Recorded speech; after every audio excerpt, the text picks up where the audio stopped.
Hey everybody, today we have a very exciting project and I hope you'll be excited about it too because we're making pasta from scratch. I know, right? Very cool. So I put on my fancy shirt today because we're going to be a little bit fancy. I am making ravioli, and in that ravioli is going to be tomato choka. So we're blending the foreign with the local and bringing it together to make something absolutely beautiful. I can't wait. Welcome to Quarantine in the Kitchen.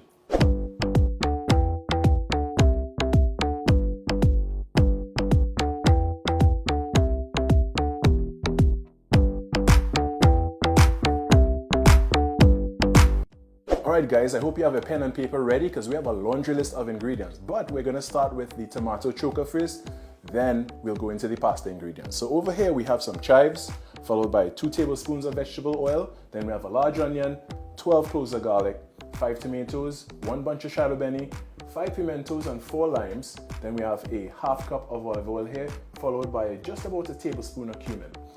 Now for the pasta ingredients. We have salt and pepper as needed. We have 2 tablespoons of olive oil, 2 eggs, and 1 cup of flour. The flour goes a long way, so you don't need much more than that.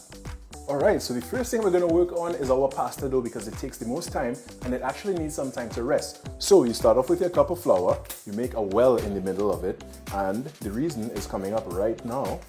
Okay, so you make a little space there. You're going to crack your eggs and you're going to go directly in your bowl in the middle of that nice well you just made. That's 1. That's 2. So just give it a little peek, make sure you didn't get any eggshells in there. Eggshells are the worst thing to bite into, I hate it. Alright, so the next thing you're going to do is add your olive oil. Olive oil makes the pasta so fragrant, so perfumed, it's really nice. That's why I love it. You can use vegetable oil as well because olive oil is a bit pricey. So to cut down costs, you can use some vegetable oil if you want to. The flavor will be different, of course. Now I'm just adding some salt. You could sprinkle it to your liking. I like a little more salt, so I'm adding about 3 pinches there. And you're gonna work with your fork now. Start with your fork, that makes your life a lot easier. And you break the yolks first, and then from the middle, you start stirring to start your dough. Notice I don't have water here. I don't need it just yet. I will only use a little water if it's necessary. So as I stir, what you're trying to do is incorporate the flour with the oil and the eggs very slowly. And as it comes together, it'll start pulling a dough. Again, if I need some water, I'll just add a little as needed, but I'm trying to put as little water as possible. Traditionally, they would use either durum wheat or semolina flour to make pasta, but I'm using all-purpose flour, and that's just as well. It gives a different texture, but you get a really nice end product. So as it is now coming together, as we see here, and I may just need a little extra dusting flour so that I could work with it a little easier. But it looks really good so far. Alright, so my pasta dough is resting. I don't want to waste any time. So in the meantime, I'm going to work on my tomatoes. They're going to go in an oven at 550 degrees on broil to get a char on the outside. So I have 5 tomatoes here. It's going on the tray and directly into the oven.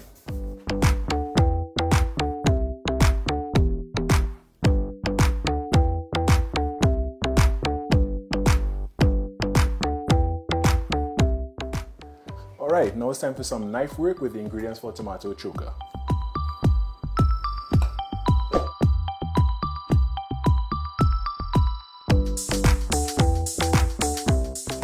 The next step is our shadow benny pesto. We're going to add the olive oil to the blender. Everything just goes in the blender for this one. It's really easy. And you'll be surprised how delicious it is.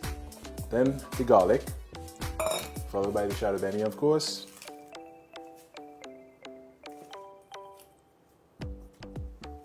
And you just want a little salt for flavor.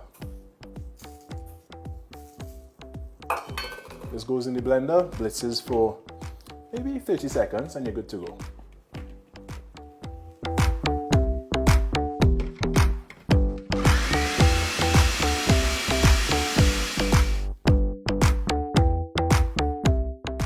So we're going to use a little of the lime juice to adjust the acidity. After that, we're going to see how it goes. We may not use all of it.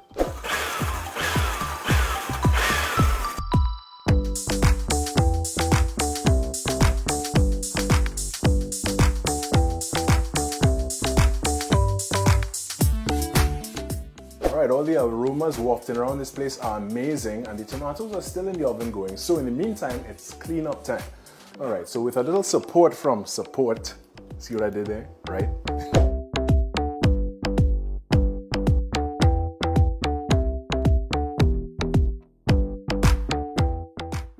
So my dishes are clean. It's time to take the tomatoes out of the oven.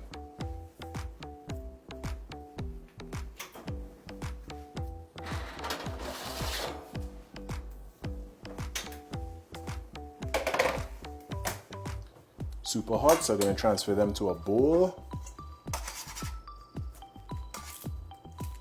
Nice char happening here. All right, so we're going to cut these up. After that, we are going to start the actual process where we're going to cook all these aromatics and add the tomatoes to that. It's going to be amazing.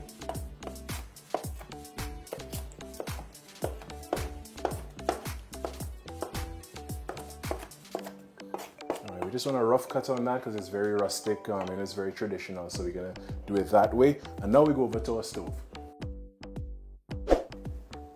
All right, so I have my full setup. First goes the oil. Nice and hot. Followed by a cumin. You actually want these to start infusing with the oil a little. Now aromatics go in, which is our garlic and onions.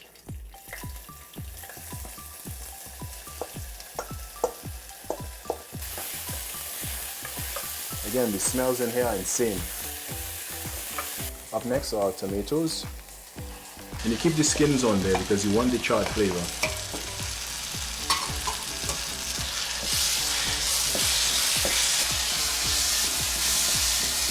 Alright, so a splash of lime juice goes in there.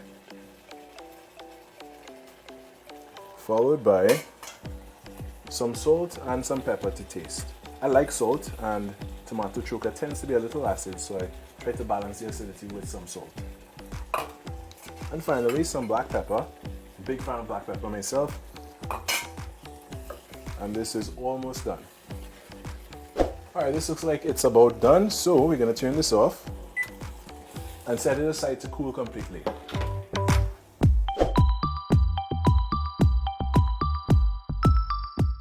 Okay, now comes the exciting part to make our homemade pasta. So you're gonna need a bowl with some dusting flour, you need your dough obviously, and a rolling pin. This is gonna be your best friend.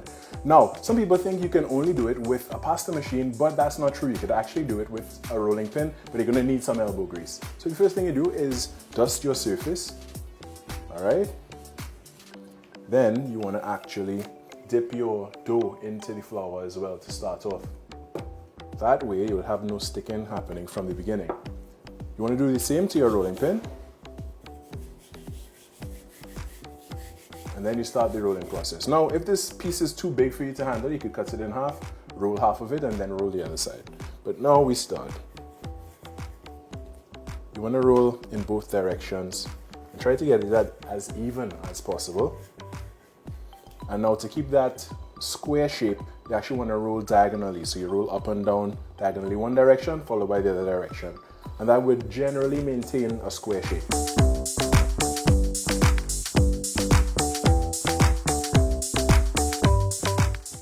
What you're really looking for is about 2 millimeters in thickness. All right, now I'm going to use the circular cutter to cut out my little raviolis. But if you don't have one of these and you have a glass at home, you can use that as well. And guess what? Same size. So I'm going to do some with this glass, just to prove my point, because everybody can do this at home.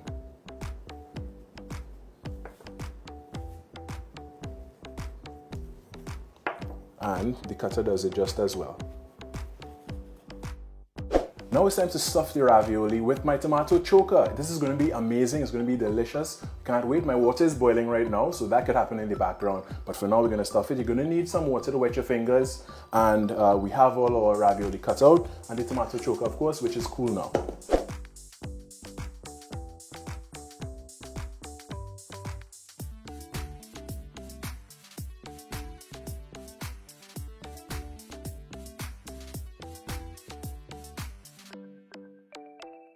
Alright, here we are being all fancy today. See why I wore this nice shirt? Because we have a really nice dish in front of us. At the base, we have the shadow beni pesto, and with that, we have that tomato choka filled ravioli with the pasta we made from scratch. Bet you're gonna feel proud when you do yours. And we're pairing this today with Lashley's exotic wine, the sorrel flavor to be exact, so that should go really well. I'm going to enjoy this, and for now, that's a wrap for Quarantine in the Kitchen.